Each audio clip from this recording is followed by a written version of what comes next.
Okay, so this video is going to help you with problems 1, 4, and 5 on page 83. So let's jump right into it. So number 1 says that I have two forces,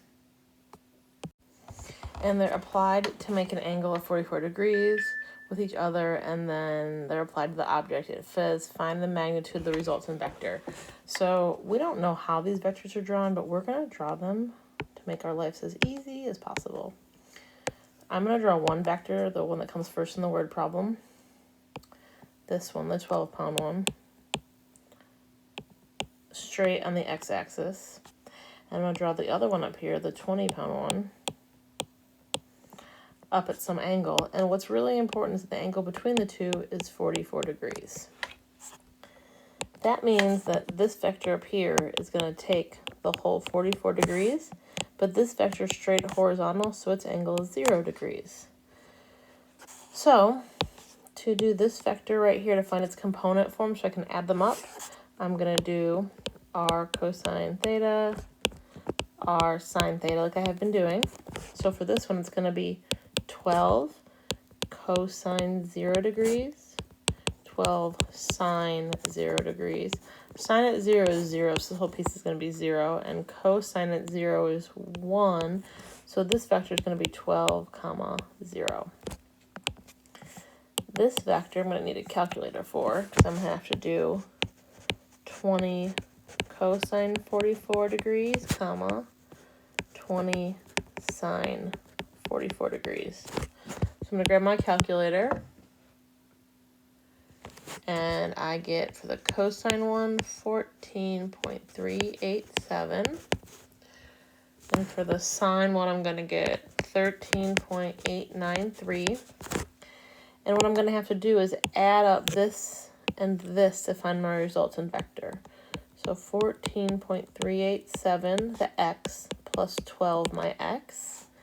And then 13.893 plus 0 for my y. So my resultant vector should, for x's when I add these up, should be 26.387, comma 13.893. It says find the magnitude of the resultant vector. So this is my resultant vector. The magnitude of my resultant vector is going to equal the square root of 26.387 squared plus 13.893 squared, and then all square rooted. So the magnitude of my resultant vector should be 29.821, and they were pounds. That was my force I was using, so my resultant vector is labeled in pounds. So the key to this problem really is this. Be creative where you put the angle. Make your life as easy as possible. So number 3, I'm not going to do in this video, but it's the same setup. Lay one flat on the x-axis and lay the other one at the 56-degree angle. Let's move on to, we're going to skip number 2. Number 2 talks about a coarser bearing, which we did in the earlier video. So you can do that one. Let's move on and try number 4.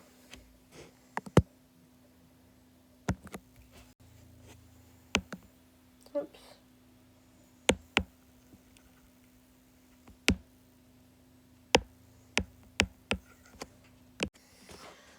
So number 4 says that I have an airplane that's going 200 kilometers per hour at a course. That's a key word. Course is like a bearing at a degree of 110. So let's draw this first piece.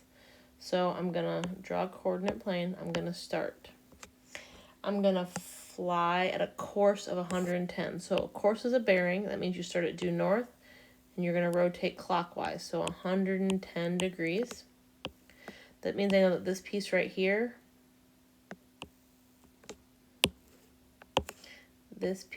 I know is 20 degrees, because the first quadrant is 90, and then 90 minus 110 is 20. And then I'm going to label it negative 20, because I'm going to go down this way. So the theta I'm going to use is negative, oops, write that one more time. The theta that I'm going to use is going to be negative 20 degrees, because remember the unit circle starts here and we went down, and it says that the speed or the magnitude of this vector is 200 kilometers. So if we're going to add two vectors together, which is what's going to happen in this problem, then I need to find the component form. So r cosine theta, r sine theta. My r is the 200, and then my cosine theta is going to be negative 20 degrees. I got to use that unit circle value because that's how my calculator was programmed. And then it's going to be 200 sine negative 20 degrees. So I'm going to type this in my calculator. And when you do that, you should get that.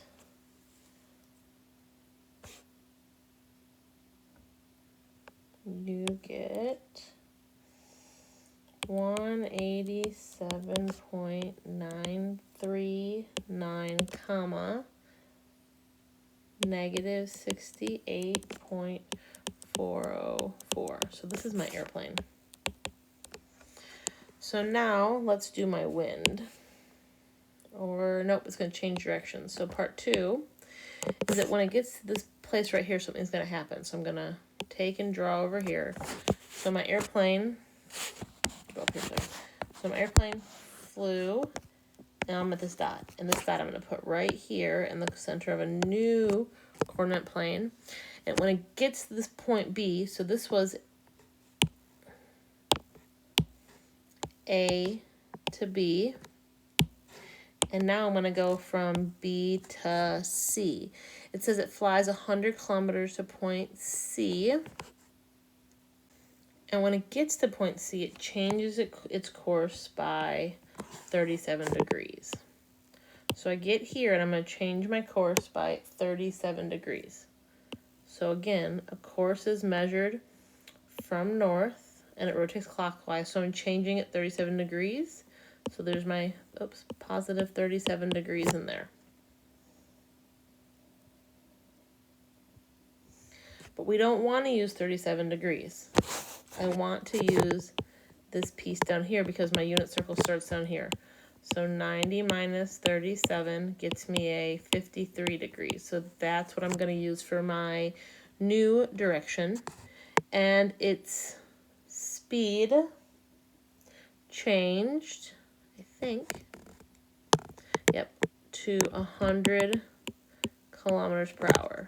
So now when I do my r cosine theta, r sine theta, I'm going to have 100 cosine 53 degrees, comma, 100 sine 53 degrees. And you'll type these in your calculator.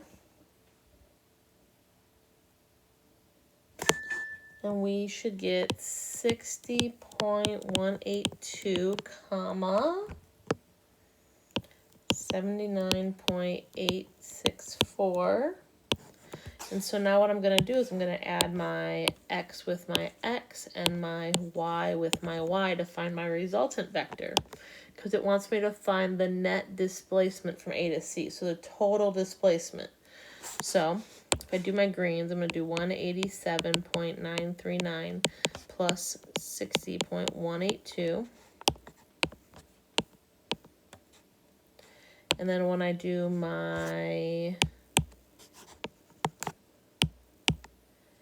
yellows, I'm going to do negative 6. Ooh, that's not what I wanted. Sorry, I did not mean to grab a highlighter. Try that again. I'm going to do negative 68.404 plus 79.864. And so my resultant vector is going to be, when I add these up, 248.121, comma, 11.460. So this is my resultant vector. If I want to find the total displacement, I need to find the magnitude of that vector. So let me just shrink this down really quick.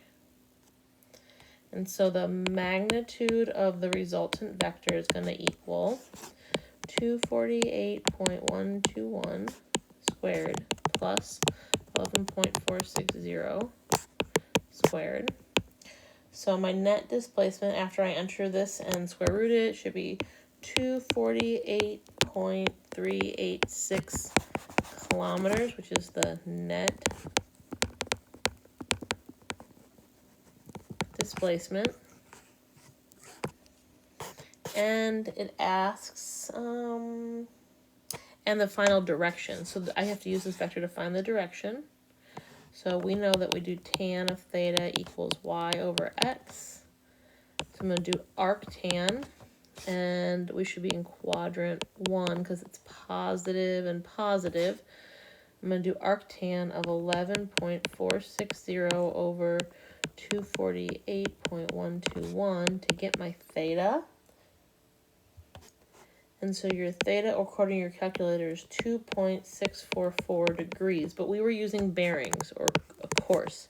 So that 2 is right in here, 2.644. So I really want this other piece up here. So 90 minus that's going to be 87.356. So my theta, and I always put a B down here, remember it was in bearings, is 87.356 degrees. So there is your two answers. Okay, last problem, number 5.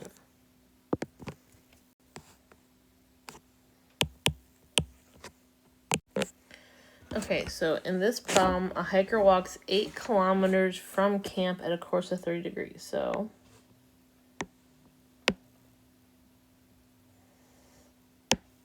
I'm going to start here at the camp. And I'm going to walk 8 kilometers at a course of 30. So that means that, well, it's not very accurate. Let's try that one more time. A little bit better. That means this piece up here is 30. And this was to point, we'll just leave it like that. And then this piece was 8 kilometers. I'm going to move my picture around just a little bit so I have some more room to draw. Okay, and so then when I get to this point, I always draw a new crossbar just to make it easy. So I got to this point and he turns at a course of 160. So courses start at due north. So this piece up here is 90, which means this piece down here has to be a 70. So the whole thing was 160 degrees. And I turn and I walk 6 kilometers. Okay, so let's add or break apart these two vectors so we can add them. So we're going to do the white one first. So on the white one, my angle, I need this piece in here. So this piece in here is going to be 60 degrees. So I can use my unit circle. And then my magnitude is equal to 8 kilometers. So I'm going to do that 8 cosine 60 degrees, 8 sine 60 degrees. You can use your unit circle knowledge. Remember that cosine of 60 is a half, so it's going to be 4 comma, and this would have been 4 times root 3 over 2, or you can choose your calculator. Should come out to 6.928. For my red piece, my theta is going to equal a negative 70 because I went down 70 degrees. And my magnitude is equal to 6 kilometers. So I'm going to do 6 cosine negative 70, comma, 6 sine negative 70 degrees. I'm going to type that in my calculator. And if you think about being in the fourth quadrant, because this one appears in the fourth quadrant, your x should be positive and your y should be negative. So let's make sure that happens. So you should get 2.052, comma, negative 5.638. And now I have to add my two pieces together, my x and my x with my y and my y. So I'm going to do 4 plus 2.052, comma, 6.928 plus negative 5.638. And that gets me a resultant vector of 6.052, comma, 1.29. That's just to my resultant vector. I gotta find that resultant vector's magnitude and angle. So let's do those things. So to find the magnitude of my resultant vector, this is vector r right here, I'm gonna do square root 6.052 squared plus 1.29 squared. So my magnitude should be 6.188 kilometers.